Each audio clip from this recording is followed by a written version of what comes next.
I can't promise that this video is going to be structured in any shape or form. I am a comic book reader. I have long boxes of comics. I have an entire set of bag and boards sitting on my bookshelf next to me that I have yet to buy comics to put in them for. So it's safe to say that I am a somewhat seasoned comic book reader.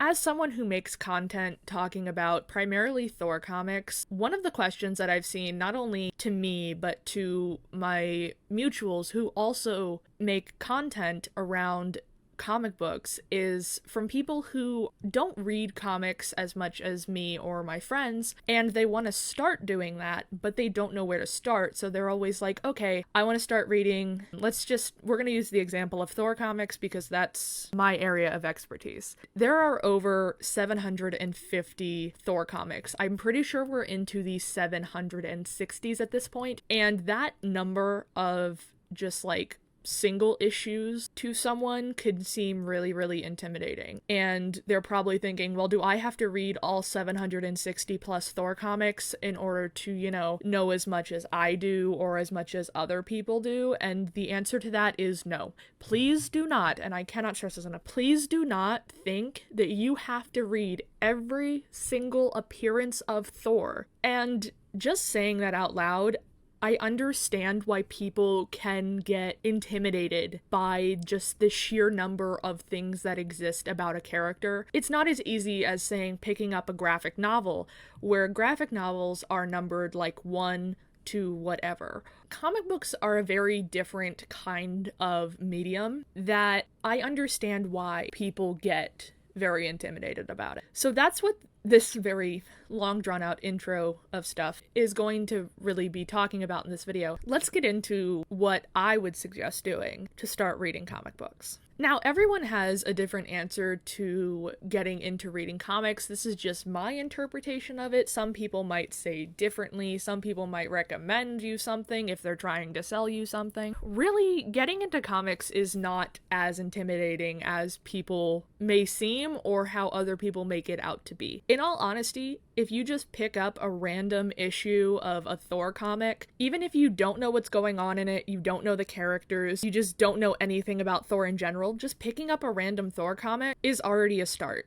There you go. You've already started reading Thor comics. Isn't that amazing? There are some people that'll be like, if you ask them, I want to start reading insert character here comics, they'll give you like the best runs ever. They'll tell you which ones to avoid, and it's like very specific, itemized list of things, which brings me to the point of it doesn't hurt to ask. If you just ask someone who you know reads comic books and go, hey, I want to read more Green Lantern comics, 9 times out of 10, they either A, can give you an itemized list about Green Lantern comics, or B, they know someone who knows a lot about Green Lantern and can give you really good recommendations. But you don't have to start with the best comic books of a character to get into comics, because as comic book readers, we have to read the good, the bad, and the ugly. Ask any Amazing Spider-Man fan right now what they think of the current Spider-Man run, and you're gonna hear new swear words you didn't even know existed. As a Thor fan, if you asked me, hey, should I read Ultimates Thor, I would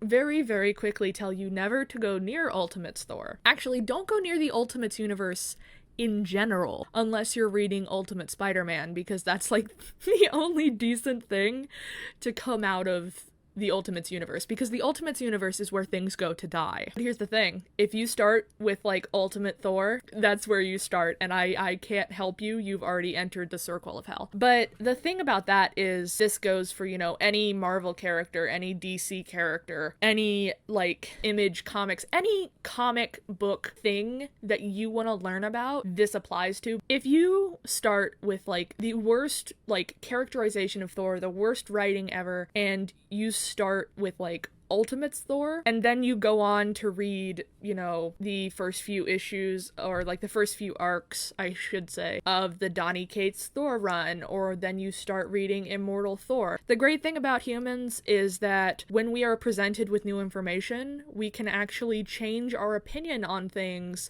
that we previously read. amazing, isn't it? So say you start off with like the worst Thor run that's ever been written. Honestly, I don't know what that would be. It would be Ultimates Thor, but I don't know. Is there something worse? My friends could probably tell me that there's something worse that I've just, blocked out of my memory. Say you just start with the worst Thor run possible, but then you go on to read better Thor runs that have even better, like, characterization and writing and art style and everything like that. And then you think back to where you started reading Thor comics and you go, wow, that wasn't very good, but these are really good. You start really anywhere when it comes to comic books. You don't have to start at Journey into Mystery number 83 and read all the way up to the most recent Thor comic, which, as of making this video, would be Immortal Thor by Al Ewing. Just, like, ask someone that reads comics, and I'm sure that they can help you. It really doesn't hurt to ask. But another thing is that there are a lot of lists of comic books out there. If you just, like, simply Google best Thor comics, or, like, how to start reading Thor comics, or, like, where to start reading comics in general, I can assure you that there is a list made by someone. All you have to do is just simply Google it. So if you want to learn more about, like, a side character or a character that doesn't have self-titled comics, it gets a little bit more difficult, because the more niche you get, the more difficult it can become. So really, what I recommend is to start with a character that has their own self-titled comics, okay? If you want to start reading comic books, don't start with, like, well, I just want to read, like, Amora the Enchantress, or I just want to read about, Balder the Brave. Well, that's not a good example, because Balder has his own, like, miniseries that you can read that's, like, not that bad. Or it's like, I want to read more about Heimdall. It just gets complicated, okay? The more specific you get, the more complicated it will be. But, like I said earlier, just ask people, and 9 times out of 10, they'll either know how, like, where to tell you to start. If they're really nice, they'll take you to a comic book store, point out a bunch of stuff for you, or they'll know someone who they can refer you to who is also, hopefully nice enough to give you information. Also, if you do have a comic book store, like a local comic book store, go ask the people that work there. I have a really, really great comic book store where I live, and the people there are more than willing to help. People that work at comic book stores can refer you to comic books. Hopefully they're very nice. In my experience, are more than willing to help give recommendations or refer you to certain comics. Google is man's best friend. I know that they say dogs are man's best friend. Google is man's best friend. It is a search engine for a reason. Google is free with the McDonald's Wi-Fi. If you simply search up where to start reading insert character here comic book, or best comic book arcs of all time, Marvel Comics, or DC Comics, or Image Comics, Indie Comics, or something like that, you will find a plethora of things, and honestly, just starting with those. But it's really not that intimidating. Another thing that's really helpful, trade paperbacks are going to be your best friend, because trade paperbacks for comic books are compilations of several issues, and they usually cover a singular arc. Here's my copy of Loki Agent of Asgard. This is the complete collection. This is a trade paperback, and the reason that I'm going to use this as an example is because it's probably the best example that I can give, because Loki Agent of Asgard, which is one of my favorite comic runs written by my favorite comic writer, which is Al Ewing, and drawn by one of my favorite comic artists, which is Lee Garbett. But Loki Agent of Asgard actually was printing during the Axis event, which we're not even going to talk about events in comic books in this video, so you don't need to worry about that if you're not familiar with comic book events and what they are. All you need to know is that during the Axis event, Loki Agent of Asgard was being written and printed, and there were certain times where events would happen in Agent of Asgard, and if you hadn't read certain comics for the Axis event, you wouldn't know what's going on here. Trade paperbacks like this that collect the entirety Agent of Asgard, including the comics that you would need to have more context about events happening in this comic, really just your best friend. Like, you can get this on Amazon. I got this from a comic book store. It's almost been 10 years since Agent of Asgard came out, but there is a moment in the story where the heroes take on a villain mindset and the villains take on a hero mindset. And if you didn't know what was happening with the Axis event, then that would be very, very confusing, and you'd be asking why Thor was acting the way he did and why Loki was acting the way they did. Luckily for you, this covers that. So yeah, trade paperbacks like this are your best friend. This is one of my Thor trade paperbacks, which is The Mighty Thor versus Seth the Serpent God. This is just like a simple arc. It is literally just the collection of the Serpent God arc. Yeah, this is all to say that trade paperbacks, if you can find just a random trade paperback, you can start there too. So if you don't want to pick up a random single issue, you can pick up a collection of random single issues, to you at least, and just read through them. Honestly, there's nothing wrong with it. There's nothing wrong with just reading through it. Picking up random single issues, Google just picking up random trade paperbacks. And here's another thing. If you don't have a local comic book store, you can find trade paperbacks at Barnes & Noble. You can find them on Amazon. If you read comic books on like your phone or your iPad or your computer, things like Comixology, Marvel Unlimited, I'm pretty sure there's a DC Comics app I don't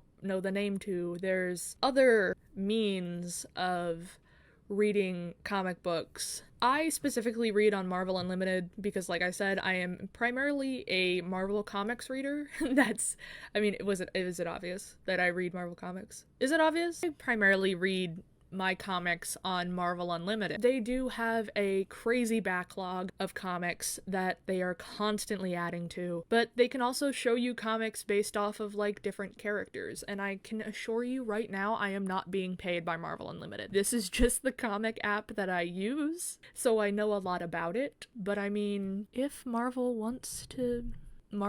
Unlimited wants to, hit me up, I'm not above a check. I'm not above some promo, okay? I am really not. So if Marvel sees this video, love you. But yeah, there are so many comic book reading apps out there that not only have lists available for you to peruse on their platforms, it's really that easy. This might not seem easy because I was just rambling. It's really not as intimidating as it seems. You don't have to read all the way from Journey into Mystery 83 up to Thor's current appearances. That is a task that is crazy because there's over like 760 plus Thor issues. And you really don't have to read every single appearance of a character to like that character. Do not listen to anyone who tells you that you have to read every single appearance of a character in order to like that character. Because if they tell you, well, I've read every single appearance, they're lying to you. There are so many appearances that aren't even in self-titled comic books that there's no way. And if they have, then, and they feel the need to say that, then I would just walk away anyway. I don't know. But yeah, that's my kind of little video spiel about getting into comic books. It's really not that difficult because there is no wrong place to start. If someone tells you that there's a wrong place to start, it usually just means that they don't like a certain comic book run and they don't think you should read it. But as comic book readers, again, we read the good, the bad, and the ugly. It doesn't matter where you start. You can start with the good. You can start with the amazing. You can start with the absolutely terrible, I never want to see this comic book again run. And it wouldn't make a difference because there's still a starting point. You're still starting somewhere. And just by starting in one place, you can then read that entire run and then do the same exact thing with another run because that's just how easy it is. It can get complicated, but being a comic book reader and especially being new to comics is just trial and error. I hope that this video has given you some respite about getting into comics, and I'll keep saying it, just start anywhere. There is no wrong starting point for comic books. Even walking into a Barnes & Noble and picking up some random trade paperback of some random character is a start. There's no wrong place to start. And you can ask, just simply ask, and people will be more than happy to help you. I can assure you people are happy to help. They love when more people love what they love, and we love geeking out with people about comic books. It's just a fun little fandom thing. So yeah, that's all for this video, and I will see you guys next time.